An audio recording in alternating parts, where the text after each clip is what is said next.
दोस्तों नमस्कार। मैं Brajesh Mishra basic point with Brajesh channel में आप सभी का एक बार फिर से स्वागत करता हूं और आशा करता हूं कि आप सभी स्वस्थ और मस्त होंगे। आइए बिना देरी करते हुए हम आज लाए हैं क्लास लिंग की। तो आइए हम बात करते हैं लिंग की परिभाषा की। जो किसी पुरुष या स्त्री जाति होने के बारे में बताए या बोध कराए उसको हम क्या कहते हैं, तो उसको हम लिंग कहते हैं। जैसे कि लोमड़ी स्त्री जाति का है और कुत्ता पुरुष जाति का है। आइए हम बात करते हैं लिंग के भेद कितने होते हैं। तो लिंग के दो भेद होते हैं। लिंग के कितने भेद होते हैं? लिंग के दो भेद होते हैं। हिंदी में लिंग के आपसे पूछ सकता है कि हिंदी में लिंग के कितने भेद होते हैं, तो लिंग के हिंदी में दो भेद होते हैं। वहीं अगर हम संस्कृत की बात करें तो उसमें तीन भेद होता है। आइए हम हिंदी पढ़ रहे हैं। सबसे पहले हम बात करेंगे कि हिंदी में लिंग के कितने भेद होते हैं। तो हिंदी में दो भेद होते हैं। एक होता है पुल्लिंग और दूसरा होता है स्त्रीलिंग। आइए हम बात करते हैं लिंग की पहचान कैसे करते हैं, कि लिंग की पहचान कैसे की जाती है। लिंग की पहचान करने के लिए हम सर्वनाम का प्रयोग कर सकते हैं, विशेषण का प्रयोग कर सकते हैं, क्रिया लगाकर भी लिंग का पहचान किया जा सकता है। जैसे कोई भी चीज़ है, मेरी किताब, आपसे पूछेंगे किताब कौन सी लिंग है तो ऐसे नहीं बता पाएंगे, लेकिन पूछेंगे अभी इसमें आप लगा देंगे सर्वनाम मेरी किताब, तो क्या हो जाएगा, यानी कि यह स्त्रीलिंग है। तो ऐसे ही आप कर सकते हैं, अच्छा किताब, अच्छी किताब। ऐसे ही आप इसका प्रयोग करके अर्थात विशेषण का प्रयोग करके आप लिंग की पहचान कर सकते हैं। क्रिया द्वारा, जैसे रहा है, रही है, चुका है, चुकी है। जैसे सीता खाना खा चुकी है, राम जा रहा है, तो आप लिंग का पहचान कर सकते हैं। आइए हम अभी बात कर लेते हैं वे शब्द, कौन से शब्द, वे शब्द जो हमेशा पुल्लिंग होते हैं। जैसे कि महासागरों के नाम, महासागरों के नाम हमेशा पुल्लिंग में होता है। जैसे प्रशांत महासागर, अटलांटिक महासागर और बहुत से महासागर हैं, तो वो सभी किस में आते हैं, तो वो सभी पुल्लिंग में आते हैं। अंटार्कटिका महासागर, ये सभी किस में आते हैं, तो ये सभी पुल्लिंग में आते हैं। देशों के नाम की अगर हम बात करते हैं, चीन हुआ, भारत हुआ, ये सभी पुल्लिंग में आती है। जबकि एकमात्र देश श्रीलंका जो कि अपवाद है, वह किस में आता है, तो वह स्त्रीलिंग में आता है। तो आइए अभी हम और बात कर लेते हैं ग्रहों की, कि ऐसे कौन से ग्रह हैं जो पुल्लिंग में आते हैं और स्त्रीलिंग में आते हैं। सभी ग्रह जो हैं वो किस में आते हैं, तो वो पुल्लिंग में आते हैं, लेकिन एकमात्र ग्रह पृथ्वी जो है या स्त्रीलिंग में आता है। शुक्र को पृथ्वी की बहन भी बोला जाता है, लेकिन इसको हम जो है पुल्लिंग, हिंदी में ये जो है पुल्लिंग के अंतर्गत आता है। आइए हम बात कर लेते हैं अनाजों की। तो अनाज में गेहूँ, जौ, बाजरा, ये सभी क्या है, पुल्लिंग हैं। लेकिन अपवाद के रूप में ज्वार हुआ, मक्का हुआ, सरसों, अरहर और ईख यानी कि गन्ना, ये सभी क्या है, ये सभी स्त्रीलिंग के अंतर्गत आते हैं। अगर हम वही बात करें वृक्षों की, तो वृक्षों में इमली, नारंगी और खेजड़ी, इन तीनों को छोड़कर और लगभग सभी वृक्ष पुल्लिंग के अंतर्गत आते हैं। वहीं अगर हम बात करते हैं पर्वतों की, तो पर्वतों में अरावली पर्वत, हिमालय पर्वत, रॉकी, एंडी, ये सभी पुल्लिंग के अंतर्गत आते हैं।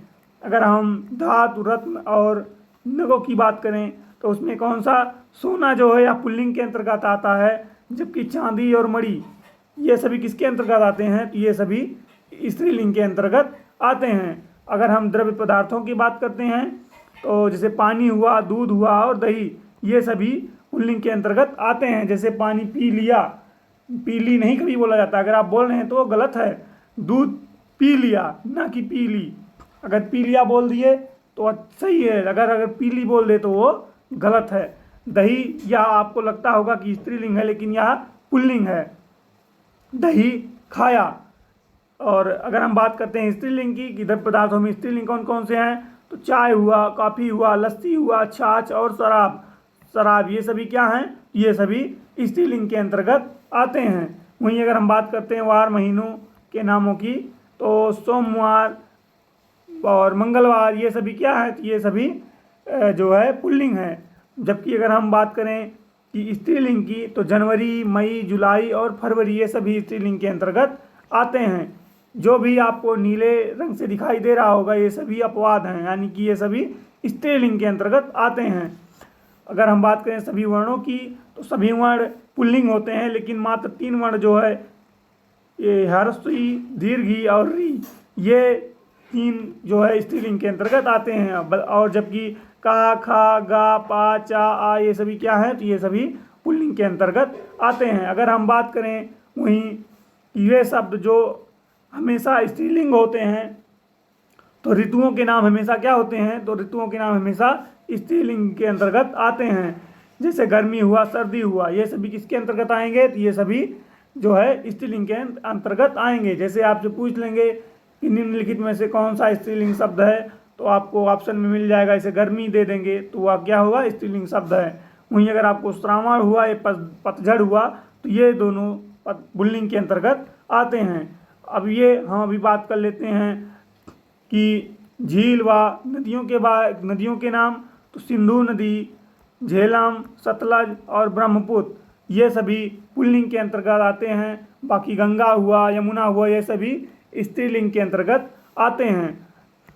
यानी कि इनको छोड़कर बाकी जितने भी झील या नदी हैं वो सभी किसके अंतर्गत आएंगे, तो वो सभी स्त्रीलिंग के अंतर्गत आएंगे। लेकिन ये जो चारों हैं ये स्त्रीलिंग के अंतर्गत आएंगे। माफी चाहूँगा दोस्तों, ये चारों पुल्लिंग के अंतर्गत आएंगे और बाकी जितने भी होंगे वो सभी स्त्रीलिंग के अंतर्गत आएंगे। अभी हम बात कर लेते हैं सभी भाषा, बोली, लिपि के नामों की। तो सभी भाषा, बोली और लिपि के नाम किसके अंतर्गत आते हैं, तो वो सभी स्त्रीलिंग के अंतर्गत आते हैं। जैसे कि हिंदी हुआ, अंग्रेजी हुआ, सौरसेनी हुआ, खड़ी बोली हुआ, देवनागरी, खरोष्ठी, गुरुमुखी और फारसी। अभी हम बात कर लेते हैं कि पुल्लिंग से स्त्रीलिंग में परिवर्तन कैसे किया जाता है। सबसे पहले हम बात करेंगे ता का त्री में परिवर्तन, अर्थात जैसे आपको कभी भी मिलेगा नेता, तो नेता को जब हम स्त्रीलिंग बनाएंगे तो यह क्या हो जाएगा, नेत्री हो जाएगा। अर्थात ता का त्री में परिवर्तित कर देंगे तो वह क्या हो जाएगा, स्त्रीलिंग हो जाएगा।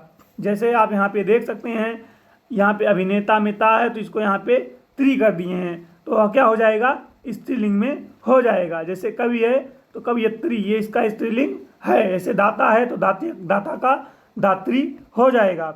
अभी हम बात कर लेते हैं अगर कर्ता का, तो कर्ता का कर्त्री हो जाएगा। ऐसे ही विधाता की अगर हम बात करेंगे तो विधाता का विधात्री हो जाता है।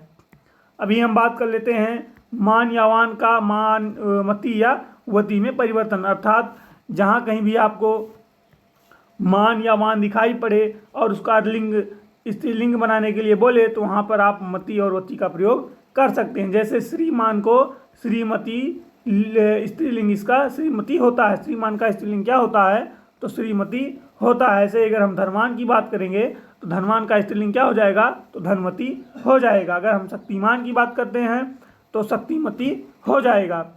आइए अभी हम बात कर लेते हैं अक और इका। इसका क्या मतलब होता है, अक का मतलब होता है जहाँ पर का अंत में, लास्ट में जो है वो केवल ह्रस्व की मात्रा हो कहीं भी, जैसे कि छोटा। और इका का क्या मतलब होता है कि उसमें इका का प्रयोग हो, जैसे कि अभी हम आपको बता रहे हैं। जैसे आप देख सकते हैं यहाँ पर लेखक, तो लेखक को हम क्या करते हैं, तोड़ते हैं, का प्लस आ, ये किसका टूटता है, का। तो यहाँ पे लास्ट में क्या आ रहा है, आ रहा है। तो आप ऐसे देख सकते हैं। तो देखिएगा इसको हम अका बोलते हैं। अका शब्द कौन से हैं, ये सभी अका शब्द हैं और ये सभी इका के अंतर्गत आते हैं। अक इसको हम बोल सकते हैं अक, और इसको हम इका के अंतर्गत ला सकते हैं। तो अभी हम बात कर लेते हैं सबसे पहले जैसे लेखक। तो जब हम कभी भी अक शब्द का अगर हम स्त्रीलिंग बनाएंगे तो उसको किस में बदलेंगे, तो इका में परिवर्तित कर देंगे। जैसे लेखक है, इसका जब हम बदलेंगे तो इका में परिवर्तित कर देंगे, अर्थात लेखिका हो जाएगा। इसी तरह से हम पाठक की बात करते हैं तो पाठक को इका में जब बदलेंगे तो पाठिका हो जाएगा। गायक को जब हम इका में बदलेंगे तो गायिका हो जाएगा। शिक्षक का शिक्षिका हो जाएगा और नायक का नायिका स्त्रीलिंग हो जाएगा। आइए अभी हम बात कर लेते हैं जातिसूचक शब्दों का लिंग परिवर्तन इन आइन लगाकर किया जाता है। तो जातिसूचक शब्दों का प्रयोग जो है लिंग परिवर्तन में कैसे करते हैं, तो इन और आइन का प्रयोग करके बनाते हैं। जात सूतक शब्द का मतलब क्या होता है, जैसे कि नाई हुआ, कुम्हार हुआ, पंडित हुआ, ये सभी किसके अंतर्गत आते हैं, तो ये सभी जात सूतक शब्द के अंतर्गत आते हैं। जैसे अगर हम नाई की बात करें तो इसका हम जब स्त्रीलिंग बनाएंगे तो इन प्रत्यय का प्रयोग कर देंगे तो नाइन हो जाएगा। ऐसे ही पड़ोसी की बात करते हैं तो जब पड़ोसी को हम स्त्रीलिंग में परिवर्तित करेंगे तो इन प्रत्यय लगाएंगे तो पड़ोसिन हो जाएगा। ऐसे पंडिताइन हो जाएगा और कुम्हार का कुम्हारिन हो जाएगा। चौधरी का चौधराइन स्त्रीलिंग हो जाएगा। आइए अभी हम बात कर लेते हैं आनी प्रत्यय की। आनी प्रत्यय लगाकर कैसे हम बदलेंगे। जैसे देवर का अगर आपसे पूछ ले कि देवर शब्द का स्त्रीलिंग बनाइए तो देवर शब्द में आनी का प्रत्यय लगाएंगे तो आपका क्या हो जाएगा, देवरानी। जेठानी का बात करते हैं तो जेठ में जब आनी लगाएंगे तो क्या हो जाएगा, जेठानी उसका हो जाएगा। उसी तरह से मेहतर की अगर हम बात करें कि मेहतर का स्त्रीलिंग क्या होगा, तो मेहतरानी हो जाएगा। नौकर की अगर हम बात करें तो नौकरानी, और भव की अगर हम बात करें तो भवानी, इसका स्त्रीलिंग हो जाएगा। वहीं हम बात कर लेते हैं नी प्रत्यय की कि नी प्रत्यय लगाकर कैसे हम बनाते हैं। तो जैसे सिंह हुआ, सिंह में जब नी प्रत्यय लगाएंगे तो सिंहनी इसका स्त्रीलिंग हो जाएगा। अगर मोर की बात करें तो मोर में नी प्रत्यय लगाएंगे तो मोरनी हो जाएगा। ऊँट की बात करें तो ऊँटनी हो जाएगा। वहीं मोर की अगर हम बात करें तो मोरनी, ये 2 बार लिख दिया गया है। और जाट की अगर हम बात करें तो जाटनी, ये सभी क्या हैं, तो नी प्रत्यय लगाकर उसका स्त्रीलिंग बनाया जा रहा है। हंस की अगर हम बात करें तो हंस में जब नी प्रत्यय लगाएंगे तो क्या बन जाएगा, तो वह हंसनी बन जाएगा। अभी हम प्रत्यय की बता दें कि प्रत्यय हमेशा शब्द के जो प्रत्यय होते हैं, प्रत्यय शब्द हमेशा शब्द के प्रत्यय जो है हमेशा शब्द के बाद में लगते हैं। कहाँ लगते हैं, बाद में लगते हैं। तो ये आपको पता होना चाहिए। तो और जो उपसर्ग और प्रत्यय होता है इसको हम शब्दांश कहते हैं। क्या होता है, ये शब्दांश इनको हम कहते हैं, तो आप जान सकते हैं। आइए अभी हम बात कर लेते हैं जैसे ऋषि हुआ, ऋषि का जब हम अगर स्त्रीलिंग बनाएंगे तो ऋषि या ऋषिका हो जाता है। इसी तरह से अगर हम बात करेंगे विविध की, विभिन्न के अंतर्गत क्या आता है, जैसे कवि हुआ, कवि का जब भी हम स्त्रीलिंग बनाएंगे तो उसका स्त्रीलिंग कवियत्री के अंतर्गत आता है। जैसे विदुर, विदुर का जब हम स्त्रीलिंग बनाएंगे तो विधवा होता है। विद्वान की बात करें तो इसका स्त्रीलिंग विदुषी होता है। भाई की अगर हम बात करेंगे तो भाई का भावी होता है। जिसे अगर हम बात करेंगे कि लोग का स्त्रीलिंग क्या होता है, तो लोग का स्त्रीलिंग लुगाई हो जाता है। उसी तरह से अगर हम वीर की बात करते हैं तो वीर का स्त्रीलिंग वीरांगना हो जाता है। साला की अगर हम बात करेंगे तो सलहज हो जाता है। और हम बात करते हैं अगर पिता की तो उसका माता हो जाता है। महान की अगर हम बात करते हैं तो माती हो जाता है। ये सभी स्त्रीलिंग हैं। पुल्लिंग से स्त्रीलिंग बनाने कैसे हो जाता है देख सकते हैं आप। साधु का स्त्रीलिंग क्या होता है, तो साध्वी हो जाता है। अगर हम मियाँ की बात करेंगे तो मियाँ का स्त्रीलिंग बीबी होता है। अगर हम शिष्य की बात करते हैं अगर, तो शिष्य का स्त्रीलिंग शिष्या होता है। वहीं अभी हम अगर बात करते हैं साली का, तो साली का जो है पुल्लिंग साढ़ू हो जाता है। वहीं अगर हम बंदर की बात करते हैं तो बंदर का स्त्रीलिंग बंदरिया हो जाता है। आइए अभी हम और कुछ महत्वपूर्ण शब्दों के बारे में बात कर लेते हैं। जैसे सम्राट हुआ तो साम्राज्ञी हो जाता है इसका। और नंदोई की अगर हम बात करें तो नंदोई का ननद हो जाता है। पुत्र की अगर हम बात करें तो पुत्री या पुत्रवधू हो जाता है।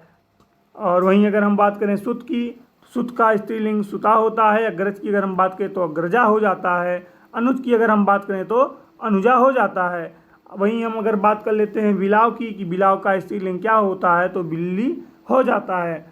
तो अगर हम बछड़ा की बात करेंगे तो बछिया। नर का हम बात करेंगे तो नारी। और फुफ्फा की बात करेंगे तो फुफ्फा का स्त्रीलिंग क्या होता है, तो बुआ हो जाता है। गुड्डा की बात करेंगे तो गुड़िया। साहब का बात करेंगे तो साहिबा। महाशय की बात करेंगे तो क्या हो जाएगा इसका स्त्रीलिंग, महाशया। हमने आपको बताया है कहीं कहीं प्रत्यय जोड़कर क्या बनाया जाता है, स्त्रीलिंग बना दिया जाता है। बहन की बात करेंगे तो जीजा या बहनोई हो जाता है। महाशय की बात करेंगे तो महाशया हो जाता है। इसको हम अभी ऊपर बात भी कर चुके हैं। आइए हम बात कर लेते हैं वे शब्द जो सदा कहाँ होते हैं, पुल्लिंग में प्रयोग किए जाते हैं। जैसे उल्लू हुआ, तोता हुआ, कौवा हुआ, खरगोश, गैंडा, मच्छर, खटमल, भेड़िया, चीता, दल, समूह, समाज और कछुआ, ये सभी हमेशा पुल्लिंग के अंतर्गत या पुल्लिंग शब्द के रूप में प्रयोग किए जाते हैं। अगर हम इसका स्त्रीलिंग बनाएंगे तो उसके लिए हमको मादा खरगोश या मादा तोता, मादा कौवा, मादा गैंडा, मादा मच्छर, मादा कछुआ, इसका हम प्रयोग करेंगे। अर्थात जब भी अगर आपको मिलता है कि ये उल्लू है तो आप इसका मतलब समझ जाइएगा कि यह पुल्लिंग है। अगर आपको मिलेगा मादा उल्लू तो इसका मतलब क्या है कि वो स्त्रीलिंग की बात कर रहा है। इसी तरह से आप तोता को भी जान सकते हैं। मादा तोता बोलेगा तो आपको पता चल जाएगा कि स्त्री की बात कर रहा है। अगर केवल तोता बोलता है तो पुल्लिंग की बात कर रहा है। अभी हम बात कर लेते हैं वे शब्द जो सदा स्त्रीलिंग के अंतर्गत आते हैं, जैसे मछली हुआ, बुलबुल हुआ, मकड़ी हुआ, मैना हुआ, तितली हुआ, दीमक हुआ, गिलहरी, कोयल। इन सभी का प्रयोग हमेशा स्त्रीलिंग के अंतर्गत किया जाता है। और अगर इसका हम जब पुल्लिंग बनाएंगे तो शब्द के पहले नर का प्रयोग करते हैं। तो किसका प्रयोग करते हैं? नर शब्द का प्रयोग करते हैं। कब करते हैं? जब इसको हम स्त्रीलिंग से पुल्लिंग बनाएंगे। जैसे कि नर मछली, नर मैना, नर दीमक, नर कोयल। जैसे कोयल अगर आपको कोई बोल रहा है तो आप जान लीजिए कोयल क्या है? स्त्रीलिंग होती है। कोयल कूकती है। अगर आप बोल रहे हैं कोयल कूकता है तो वो शब्द क्या है? गलत है। आइए हम अभी बात कर लेते हैं वे शब्द जो स्त्रीलिंग और पुल्लिंग में समान होते हैं। जैसे कि अभी हम आपको बता दें, राष्ट्रपति। कभी भी आपको ये नहीं कहा जाएगा कि ये इंदिरा गांधी या कोई भी आप बात कर लीजिए कि वो भारत की प्रधानमंत्री थी। प्रधानमंत्री ही उनको बोला जाता है। राष्ट्रपति की अगर हम बात करें, कोई आपको ये नहीं बोलेगा कि ये भारत के राष्ट्रपत्नी थी। हमेशा चाहे वो महिला हो चाहे वह पुरुष हो, सब में राष्ट्रपति चाहे महिला हो या पुरुष हो, उनको राष्ट्रपति को राष्ट्रपति ही बोलेंगे, प्रधान को प्रधान ही बोलेंगे, ना कि प्रधान ही बोलेंगे। डॉक्टर को डॉक्टराइन नहीं बोलेंगे, इनको क्या बोलेंगे? डॉक्टर ही हम बोलते हैं। वो अपनी भाषा में हम कभी कभी बोल लेते हैं कि प्रधानी है या डॉक्टराइन है, ऐसा हम बोल लेते हैं खुद ही से, लेकिन वो गलत होता है। शुद्ध क्या होता है? इन सभी को चाहे वो महिला हो या पुरुष हो हमेशा उसी में प्रयोग करते हैं। अर्थात उसका लिंग या शब्द में परिवर्तन नहीं होता है।